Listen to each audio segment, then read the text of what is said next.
예, 인천역 곽지문입니다. 근데 오늘 아침에 조금 더 추가 하락이 나올 것 같은데 뭐 큰 하락은 아닐 것이다, 그렇게 생각하시면 될 것 같고요. 예, 먼저 글로벌 차트, 코로나 차트 한번 보겠습니다.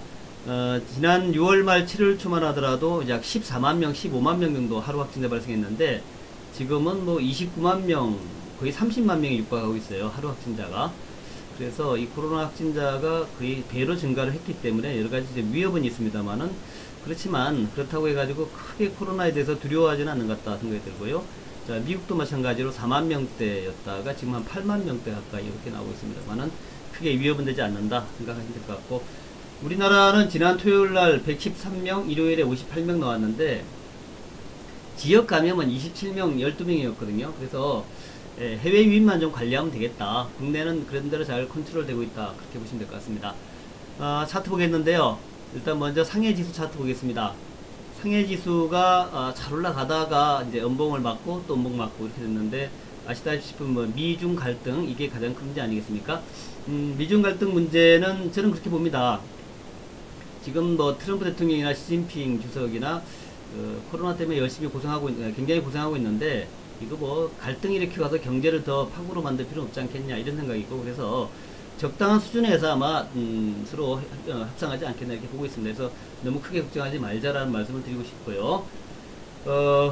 지난 주말에 다우지수 참 그 27,000을 가다가 27,000을 아직 돌파를 못하고 있는데, 그렇다고 뭐 크게 내려가지도 않습니다. 그래서 장기 라인 240일 라인에서는 좀 지지를 받는다라고 보여지고, 일단 코로나 문제라든가 이제 이번 주 실적 시즌 피크니까 실적 시즌 때문에 등락은 하겠지만 결국 여기를 지키면서 실적 시즌 끝나는 이번 주 말쯤 되면은 다시 위로 27,000으로 가지 않겠나, 그렇게 보고 있습니다. 실적 시즌 빨리 끝나야 될 텐데요.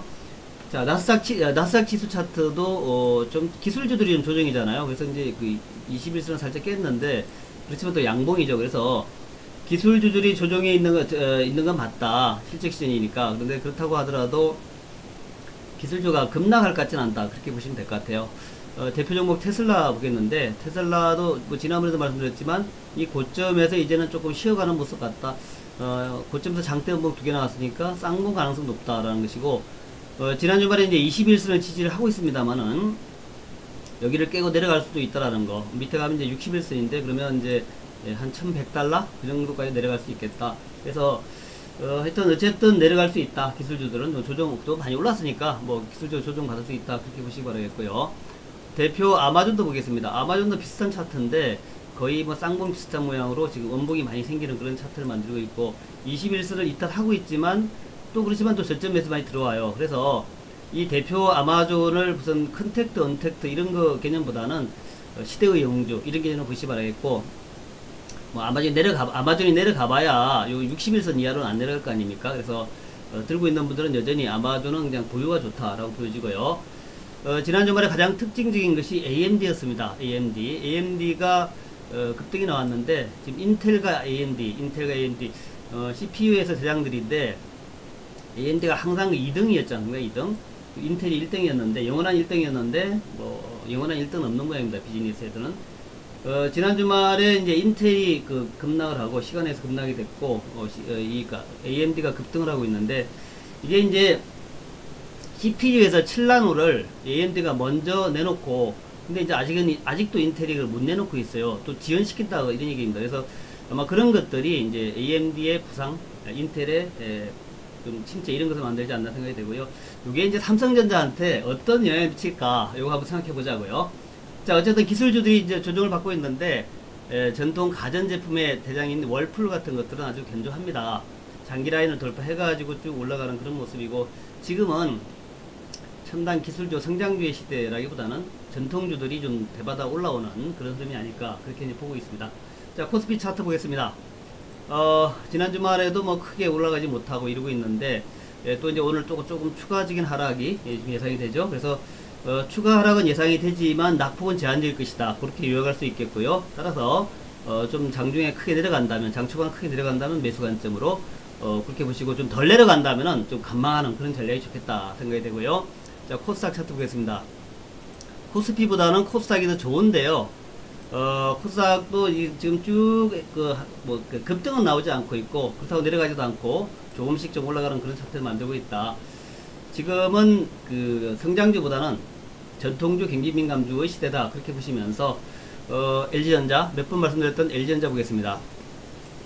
LG전자가 이번에 그 경기민감주 올라올 때 가장 선두로 올라왔거든요. 근데 지금 올라와가지고 주가 별로 안 빠지고 있습니다. 그래서 이런 종목들은 대략 뭐 다른 선택지가 없으면 다시 올라가는 그런 경우가 많기 때문에 LG전자 오늘도 관심 좀 가지고 보자 라는 말씀을 드리고 싶고요.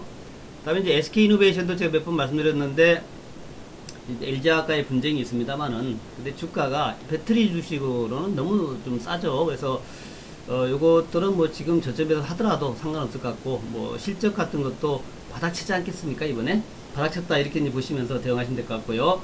오늘은 바이오 종목 두 개를 보겠는데, 신약 파이프라인이 많은 오스코테, 요거 보시면은 지금 주가 최근에 쭉 올라오고 있죠. 뭐 잘 아시던 이중항체 아미반 탄압, 레이제티닙은 잘 아시죠?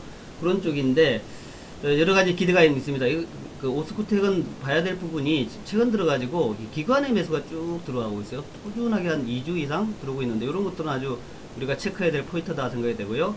자, 마지막으로 이제 한올바이오, 요것도 이제 신약주로서 굉장히 여러 가지 그 신약 파이프라인이 좀 있습니다. 뭐 대사조절 항암 이런 건데, 이거 역시 보면 최근 들어서 기관 외국인들의 수급이 좋아요. 기관들 쭉 매수 들어오고 있고, 외국인들도 좀 사고 있고, 그래서 이런 종목들이 지금은 이번 주에는 조금 이제 승부에 불던 승부주 아닐까 생각이 되고요. 자, 장중에 제가 유튜브에다가 여러 가지 종목에 대한 내용도 올리니까 유튜브에서 참조하시기 바랍니다. 감사합니다.